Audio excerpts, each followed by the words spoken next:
Hey everybody, welcome back. This is going to be part 2 of the developer Q&A breakdown, going through all the questions. These are super long. There's a lot to them. So if you haven't already checked out, go ahead and check out part 1 and check out the breakdown of the sizzle reel.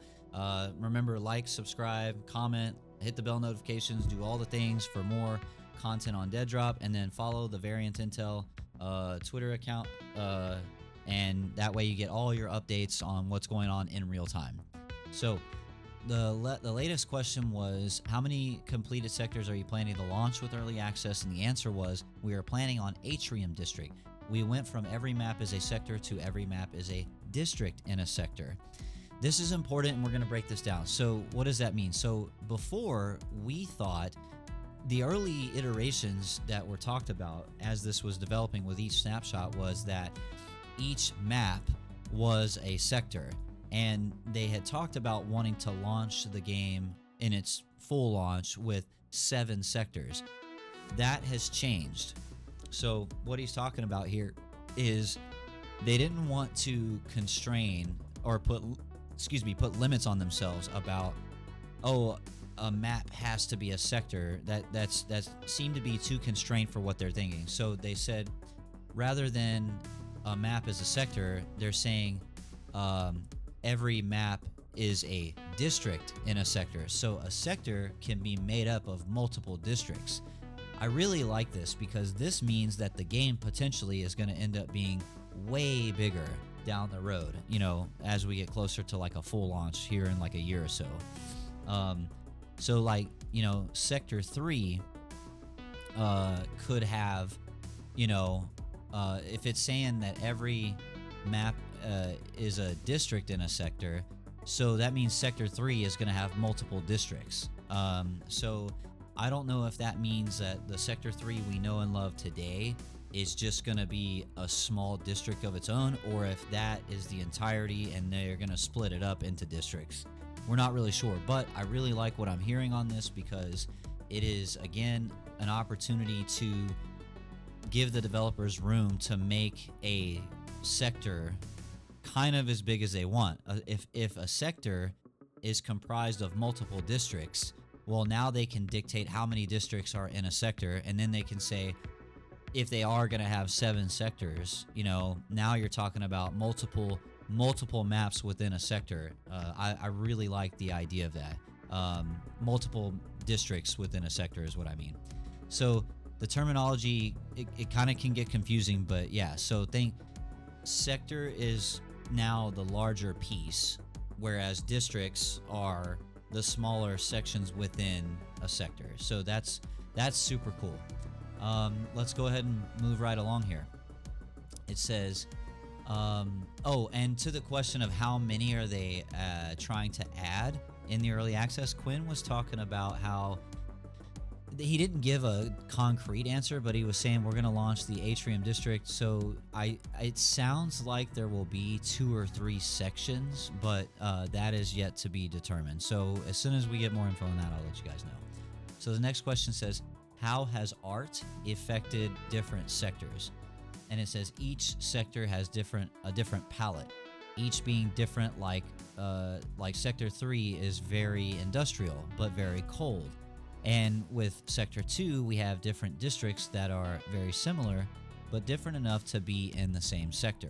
So that was Darren Bacon, the art director, talking about this, and he was saying that, you know, it by doing districts within a sector, it gives them a lot more room to diversify the palette and how things will look as you transition in and out of different districts and ultimately sectors. So because of their districts within a sector approach, that gives the art direction a little bit more, you know, room to play with palettes and different things like that. And again, that's just more map diversity, and I really like that a lot. So the next one here says, you mentioned districts inside of sectors. Will there be multiple maps inside of specific sectors, like hangar and labs in Sector 4? And the answer was yes. We wanted more room to work in that allows us to customize different play spaces, like different counts of players, etc. So that kind of goes right back into what we were saying just a second ago. And again, I love that. That's a great idea. That just means more map play space for the player to absorb and look at, and especially with the vertical nature of everything, that's that I can't imagine like the unlimited design potential that gives the designers. Maybe too much.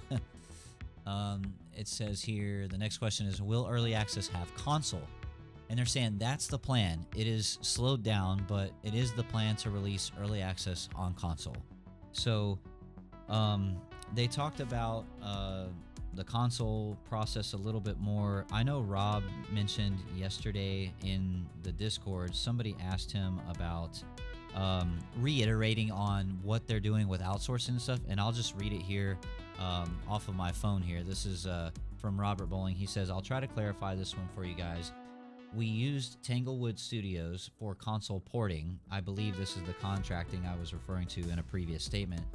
We handle the core development and they assist in getting it up and running on Xbox and PlayStation, which involves a lot of system-level integrations with PlayStation and Xbox systems. We don't contract out portions of the game like most studios. However, it is correct that it's very common for larger studios to have external studios to do larger features or chunks.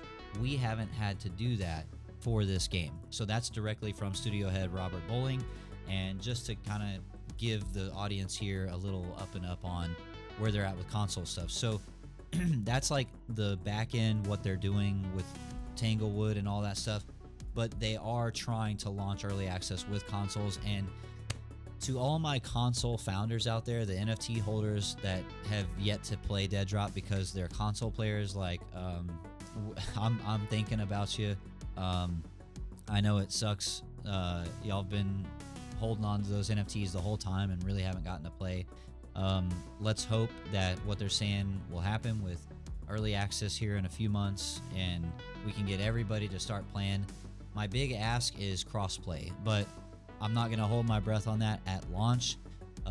Matchmaking, they've talked about as one of their biggest hurdles right now, so they're working on that. So moving right along, the next one says, when will we continue to do more founder testing? And his answer is, for vertical extraction mode, we have a target in mind we're marching towards, but matchmaking systems with rats are being a hurdle for us, so no official date at this time. So Colin, the design director, was talking about this because he's the one that's been kind of heading up our founders playtest. And he said that, yeah, like they said here, matchmaking is like one of their biggest hurdles that's breaking the game right now with all the things they're adding in. As it is with game design, you build and add and it breaks everything, and then you got to fix it and iron it out, and then you add more and it breaks it again, and so on and so forth. So and they just had all the layoffs, so everything got pushed back a little bit. So as soon as we have updates for everyone, I will post it on the Variant Intel Twitter as well as any other applicable channels. Next question says, will the overall art style, including cosmetics, stick to the DEADROP style? I believe Darren Bacon was talking about this when he says, answer, for now, at the beginning, we will stay very much in-game, in-world. It will probably change once the UGC stuff comes and over time, but the goal is to get it out the door. So their focus is to keep the cosmetics and the loot themed in the world of DEADROP, right?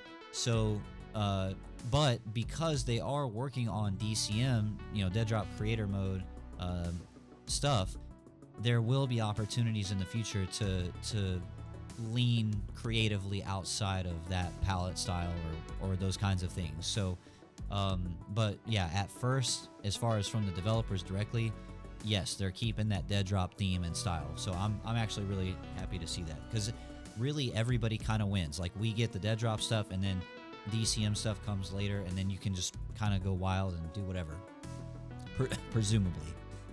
Next question.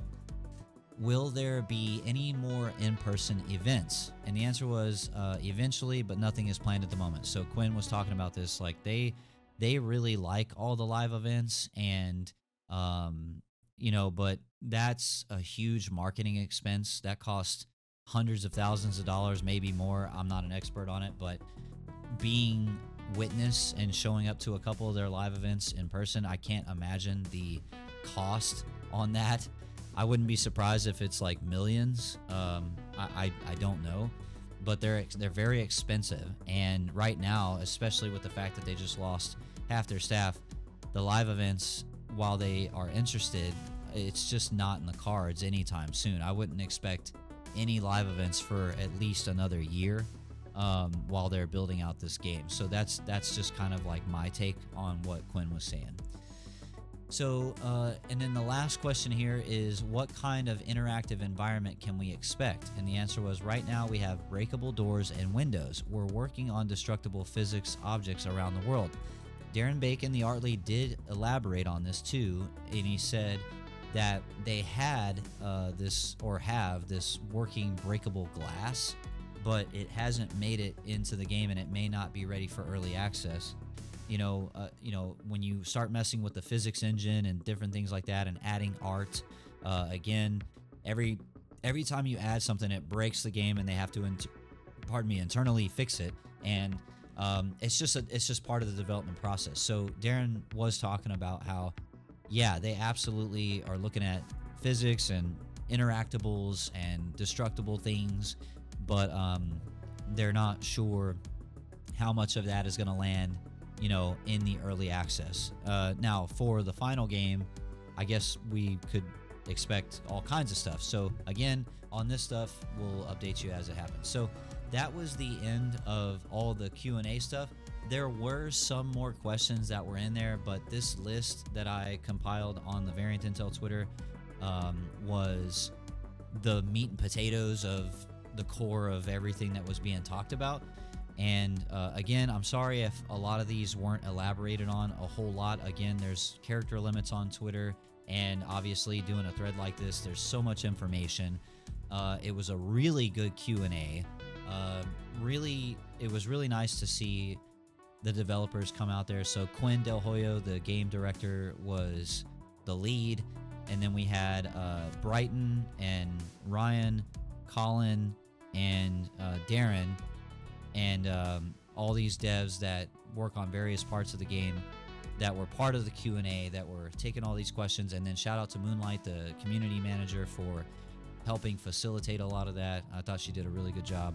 And then lastly, again, big shout out to Spaceman for providing kind of a transcribed list of all this stuff so we could use here in today's video and on Twitter. So I know this was a long one, everybody, but I hope it was informative for you. Again, if you haven't, join the Midnight Society Discord. We're active in there all the time. The developers pop in all the time. Founder testing is going to resume, pretty soon. And, we'd love to see you in the world of DEADROP. So with that, I'm going to get out of here. Make sure you hit the like button, subscribe for more content. I'll upload DEADROP videos as more information comes available, but it might be slow between now and January for this stuff. So definitely follow the Variant Intel Twitter also. With that, I'm going to get out of here. I appreciate you guys for watching, and we'll see you in the tower. Have a good one.